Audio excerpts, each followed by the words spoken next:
So hi everyone, this is kind of one of my impromptu videos. I have been finishing preparation over the last few days for a course I'll be delivering to approved social workers, and as part of that I've been reflecting an awful lot on the idea of every contact and every relationship really can make a difference, reflecting on my own experiences of that as well. So it's been very forefront in my mind, especially with all the challenges in the world at the moment, in healthcare, people under pressure, burnout, the stresses, the challenges, all that's kind of wrong. So I just wanted to share, and I'm really into storytelling. I put that out there as being really important. So I'm just going to share a story with you to illustrate why I really believe this matters from my own experience. So today I was out around Craigavon Lakes. I'm so fortunate to have the beautiful lakes close to where I live. And I went out and decided I was going for a run at lunchtime because the sun was out. And for the first time ever in my life, I did 10 kilometers and was feeling very pleased with myself. But it's not actually about that. I was thinking back to 2018, I think it was April time. I had been in South Africa for 6 months in 2017 in a treatment center there, and had come back at the end of that year and was really trying to piece my life back together again. And one of the things I did, I always loved exercise, but I'd become so unwell and was on so much medication. Exercise was just not on the cards at all. Getting out of bed was exercise. And so when I came back and I started to do the Couch to 5K just on my own, I knew I struggled with the winter time here, and I thought that'll get me out and about. So I did the Couch to 5K on my phone.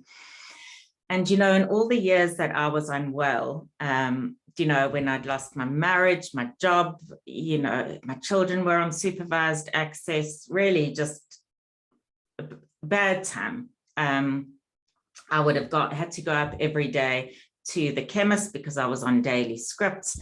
And there was a coffee shop just up from the chemist where I used to stop and have a coffee every now and again. And they would just always welcome me in. I was heavily medicated, very slow to respond to things. I had often self-harmed because that was just a regular part of my existence at that time. And they always just warmly welcomed me. It was really my only connection was my chemist in that place. And I will never forget that, actually. But anyway, when I got back, started the Couch to 5K, and there was a retired gentleman who was working there who had known me those years. And I was speaking about doing the Couch to 5K, and he'd always, he was a runner. So he was involved in the park run. And he said to me, well, when you reach your 9 weeks on the app or whatever, I will accompany you on your first park run. And he was really fit and everything. And he just kind of supported me over the next few weeks, until I was up to feeling able to do that. And I turned up on a Saturday morning. At the time, I was really trying to piece my life back together. Gary and I were still getting divorced at that time. I was volunteering somewhere. I just got my driver's license back, just feeling my way, really. So still feeling quite isolated. And we did that first run. He went around with me. And when I got to the end of it, I just remember him hugging me, and it wasn't about being able to run 5K. I was right near the back and really slow. It was just that he understood what that actually meant, that I was out about, I was able to get around those lakes, I was in a big crowd, and that I was actually well enough to do that. So today when I was out around the lakes, and I've never in my life done 10 kilometers before, and I'm so grateful, that I'm healthy enough to do this and able to do it. And I just finished and I thought about him, and I thought, and I've had so many experiences like that. He had nothing there was nothing that I had to offer him. He'd just done out of generosity and I suppose just his humanity, you know. And I sent him a message because I thought about him, and I thought about, you know, how I will never forget that day, and I'll never forget his encouragement either. You know, and the other thing I thought as I got back is me and my body have been at war a good bit of my life, most of my life. I've disowned it. I have done dreadful things to it. You know, I'm living with some of the consequences of that now. But through being seen beyond my labels and risk assessments and things, and understanding how trauma had impacted my life, and this is just my story, you know, it's not like this for everybody, and it's not the cause for everybody, but getting the right help, getting the right therapy, you know, and that creating safety and stability for me, that I'm able to do some of the processing work of those traumatic memories now.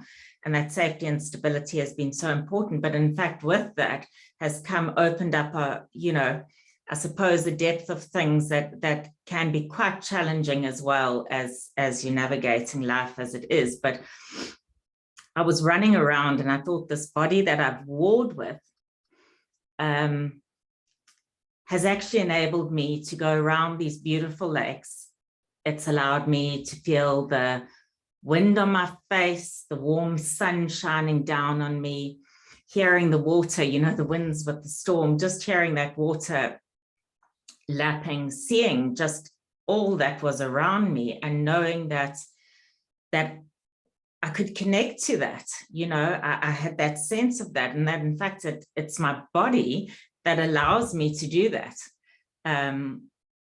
You know, and what a gift that is in my healing. And as much as I can get so frustrated with things and think, you know, just this warring sometimes, I think, wow, and what nature has not taught me. And then I was thinking as well, as I was driving home, about the many, many people who have touched my lives, some very, very significantly, and some are very much part of my day-to-day life. And people I've met on Twitter, for all social media gets a bad name. And you'll know who you are. People who've taught me things, shown me things that I've maybe met over Zoom, who've actually impacted my life quite significantly. And I guess it just felt important to say and to share that yes, those things do really matter. You know, those little things are big things. And even when it seems overwhelming and like there seem to be so many barriers put in place, and there is so much out there that is just hard. Life is hard. Life is difficult. There's so much suffering. And I guess for me, I was just reflecting on all those occasions and all those people who've done those things that matter so, so much.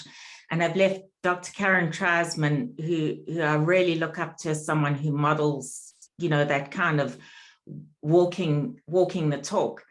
She talks about leaving a heartprint.